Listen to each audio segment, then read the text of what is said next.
ইমরান আলাইহিস সালাম ওনার নামে আল্লাহ রাব্বুল আলামিন এই সূরাটার নামকরণ করেছেন। আপনারা জানলে অবাক হবেন, এই যে ইমরান আলাইহিস সালামের পরিবার বংশধর সম্পর্কে ইমরান আলাইহিস সালাম কিতাবের ভিতরে এসেছে যে ওনার বয়স 120 বছর ছিল। কয় বছর? ওনার বিবি কোন রাওয়ায়াতে 80, 83, কোন রাওয়ায়াতে 90 বন্দা ছিলেন। কি ছিলেন? সন্তান হতো না। বৃদ্ধ বয়সে আল্লাহ রাব্বুল আলামিনের কাছে চাইলেন। কার কাছে চাইলেন? চাইবো কার কাছে? আল্লাহর কাছে চাইলেন সন্তানের জন্য। কিন্তু একটু কৌশল করে চেয়েছেন, যেহেতু ঘটনা ওইদিকে আমি যাব না, শুধু বোঝার জন্য একটু বলছি। কৌশল করে ছেলে চেয়েছিলেন। কি চেয়েছিলেন? কৌশল করে ছেলে চেয়েছিলেন যে আল্লাহ তুমি আমাকে এমন একটা সন্তান দাও যে সন্তানটাকে তোমার ঘরের জন্য, অর্থাৎ বাইতুল মাকদাস ফিলিস্তিনের জমিনে মুসলমানদের প্রথম কিবলা বাইতুল মাকদাস যেটা ছিল, যেটা নিয়ে আজকে ইহুদিরা ষড়যন্ত্র করছে, ঠিক কিনা বলেন? ইহুদিরা, বেঈমান নাসাররা কখনো মুসলমানের বন্ধু হতে পারে না। আজকে ফিলিস্তিনে আমার মুসলমান ভাই বোনদেরকে, ছোট ছোট শিশু বাচ্চাদেরকে এরা নির্মমভাবে শহীদ করে দিচ্ছে। আল্লাহ তাআলা ফিলিস্তিনবাসীদেরকে হেফাজত করুন, আমরা সবাই বলি আমিন। সম্মানিত উপস্থিতি, সেই বাইতুল মাকদাসের খাদেম হিসেবে সদকা করে দেবেন, আল্লাহর কাছে দোয়া করলেন। তাহলে খাদেম হিসেবে সদকা করতে হলে পুরুষ হতে হয়। কি হতে হয়? কৌশল ছিল, কিন্তু আল্লাহ রাব্বুল আলামিন দিয়ে দিলেন কন্যা। কি দিলেন? সন্তান হওয়ার পরে আবার ইমরান আলাইহিস সালামের স্ত্রী ইমরান আলাইহিস সালাম বলতেছেন আল্লাহর কাছে, আল্লাহ তোমার কাছে চাইলাম, কি তুমি দিলা? কি কেমনে খাদেম বানাবো? আল্লাহ বললেন তোমাদেরকে যে কন্যা দিয়েছি এই কন্যাটা সমকক্ষ কোনো পুরুষও নয়। কোনো পুরুষও কি নয়। উনি ছিলেন বিবি মারিয়াম আলাইহিস সালাম, যার নামে কোরআনে সূরা এসেছে। কোনো মহিলার নামে সূরা আসে নাই। ফেরাউনের স্ত্রী আল্লাহওয়ালা ছিলেন, আল্লাহর ওলি ছিলেন বিবি আসিয়া। কিন্তু ওনাকে যখন আল্লাহ কোরআনে সংবোধন করেছেন ইমরাতা ফেরাউন বলে সংবোধন করেছেন, ওনার নাম উল্লেখ করেন নাই, কোনো মহিলার নাম উল্লেখ করেন নাই। কিন্তু এত মর্যাদাশীল মহিলা বিবি মারিয়াম আলাইহিস সালাম, যার নামটা এই কোরআনে অনেকবার এসেছে। আল্লাহু আকবার বলেন না? আমাদের মা বোনদেরও এমন মহিলাদের, যারা মা বোন আছেন, তারাও বিবি মারিয়াম আলাইহিস সালাম, মা ফাতেমাতুজ জোহরা রাদিয়াল্লাহু তাআলা আনহা, তাদের মতো চরিত্রবান হওয়া দরকার। ঠিক কিনা বলেন? সম্মানিত উপস্থিতি, এই আলে ইমরানের 133 নাম্বার আয়াত আপনাদের সম্মুখে তেলাওয়াত করেছি। আসুন আমরা জেনে নেই আল্লাহ তাআলা কি ঘোষণা আমাদের জন্য এই আয়াতে রেখেছেন। আমার আল্লাহ রাব্বুল আলামিন বলেন, ওয়াসারিউ ইলা মাগফিরাতিম মির রাব্বিকুম ওয়া জান্নাতিন আরদুহাস সামাওয়াতু ওয়াল আরদ উইদ্দাত লিল মুত্তাকিন। আল্লাহু আকবার বলেন না? আমার আল্লাহ বলেন তোমরা দৌড়াও ওই জান্নাতের দিকে। কোন দিকে দৌড়াবো? কোন দিকে? কোন দিকে বলেন সবাই? জান্নাতের দিকে না জাহান্নামের দিকে? আল্লাহ কোন দিকে দৌড়াইতে বলছেন? জান্নাতের দিকে। আমার আল্লাহ বলেন ওই জান্নাতের দিকে দৌড়াও। সময় তুমি বলছি না যে আল্লাহ কোরআনে বলছেন রাস্তা দুইটা। রাস্তা কয়টা? রাস্তা কয়টা? একটা জান্নাতের, একটা জাহান্নামের।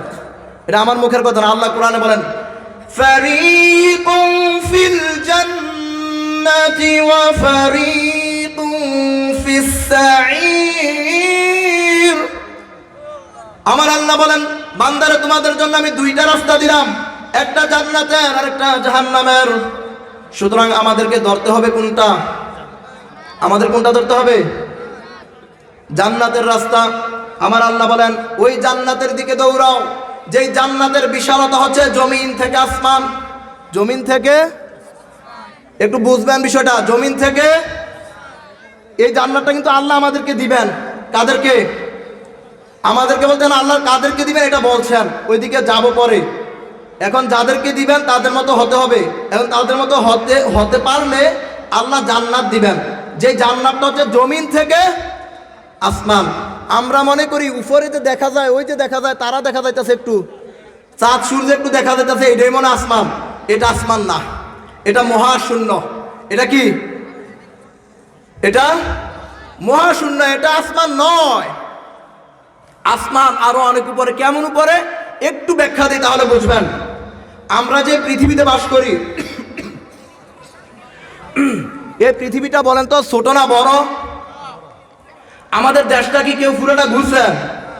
সম্ভব হয়েছে? তো আমাদের দেশটা সম্ভব হয় নাই। 228টা দেশ আছে। কয়টা দেশ?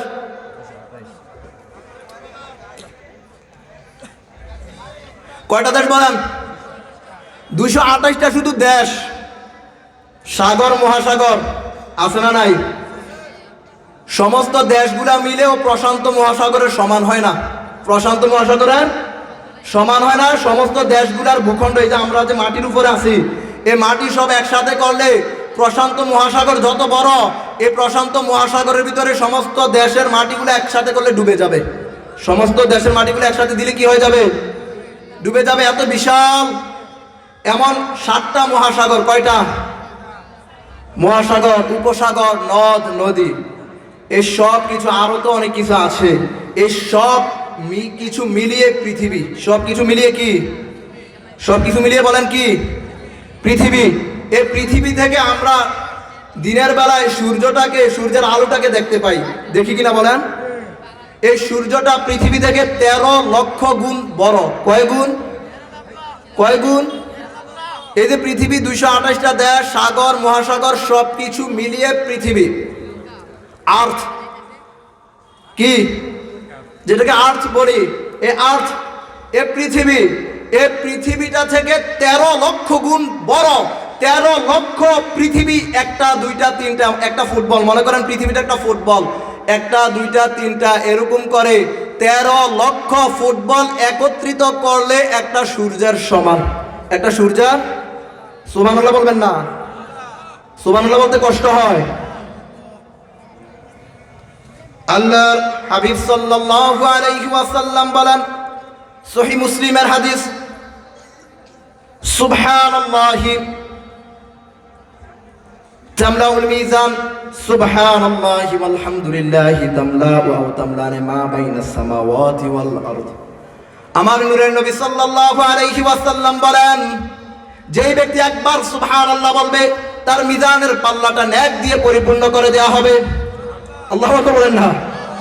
শুধু তাই নয়, যেই ব্যক্তি একবার সুবহানাল্লাহ আলহামদুলিল্লাহ বলবে, আল্লাহর হাবিব সাল্লাল্লাহু আলাইহি ওয়াসাল্লাম বলেন, আকাশ আর জমিনের মাঝখানে ফাঁকা জায়গাটাকে নেক দিয়ে পরিপূর্ণ করে দেওয়া হবে। সুবহানাল্লাহ। নেকের দরকার আছে না নাই? সমস্ত আকাশ এবং জমিনের মাঝখানটা নেক দিয়ে পরিপূর্ণ করে দেওয়া হবে একবার সুবহানাল্লাহ আলহামদুলিল্লাহ বললে। বলতে মনে হয় খুব কষ্ট, নাকি সহজ? বলতে পারবো না ইনশাআল্লাহ। সম্মানিত উপস্থিতি, তাহলে 13 লক্ষ পৃথিবীকে একত্রিত করলে সূর্যের সমান হয়। কিসের সমান হয়? সূর্যের সমান হয়। 13 লক্ষ পৃথিবী। খেয়াল করেন কথা, 13 লক্ষ পৃথিবী। আর এমন এই যে বিশাল সূর্যটা, বিশাল সূর্যটা যদি পৃথিবীর উপরে চাপা পড়ে, পৃথিবীর অস্তিত্ব থাকবে না। সূর্যের তুলনায় পৃথিবীটা বালুকণা। সূর্যের তুলনায় পৃথিবী কি? বালুকণা। আর এমন সূর্যটা, এই বিশাল সূর্য, এই বিশাল সূর্যটা, ব্যাটেল জুইস নামক একটা তারকা আছে। কি আছে? ব্যাটেল জুইস নামে একটা তারকা আছে। ওই তারকাটা এমন বিশাল সূর্য, 3 কোটি সূর্য যদি ওই তারকাটার ভিতরে দিয়ে দেওয়া হয়, তারকাটা গ্রাস করে নিতে পারবে। আল্লাহু আকবার বলেন। কয় কোটি সূর্য? কয় কোটি বলেন? 3 কোটি। কয় কোটি? এমন 3 কোটি সূর্য একসাথে করলে ব্যাটেল জুইস নামক একটা তারকার সমান। আল্লাহু আকবার বলেন না? সুবহানাল্লাহ। আল্লাহর কুদরত কত মহান। সম্মানিত উপস্থিতি, এমন Betelgeuse, Proxima Centauri, Alpha Centauri, এমন 500 বিলিয়ন। কত? কত বিলিয়ন? হ্যাঁ, 500 বিলিয়ন নক্ষত্র। সূর্য একটা নক্ষত্র। এমন 500 বিলিয়ন নক্ষত্র একত্রিত করলে একটা গ্যালাক্সি। একটা কি? একটা গ্যালাক্সির সমান। সম্মানিত উপস্থিতি,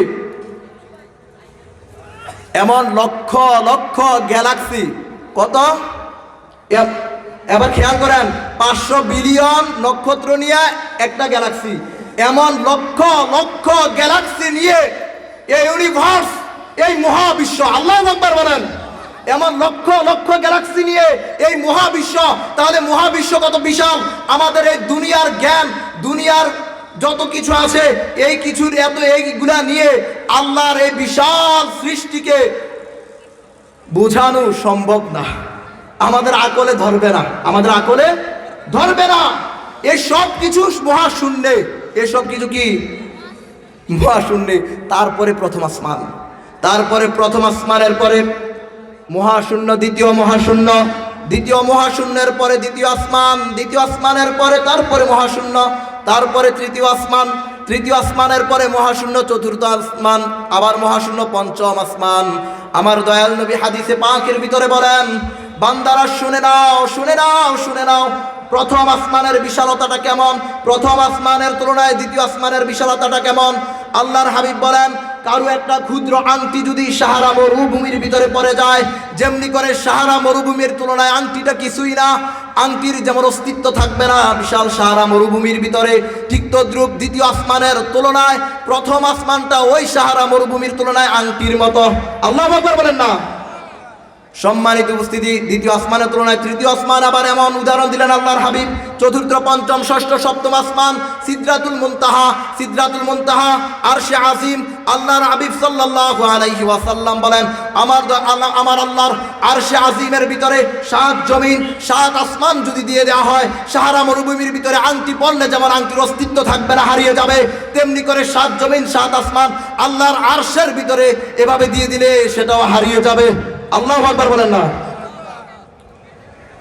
তাহলে আমার আল্লাহ কত মহান, ঠিকই না বলেন?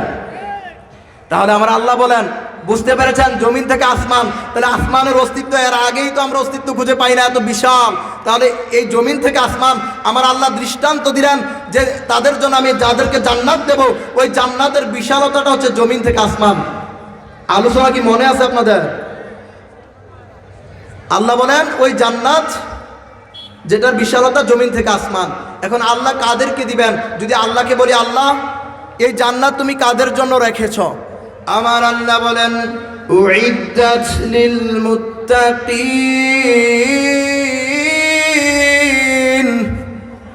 এই জান্নাতটা আমি আমার মুত্তাকি বান্দার জন্য রেখেছি। সুবহানাল্লাহ বলেন না। কার জন্য? কার জন্য বলেন? মুত্তাকি বান্দার জন্য।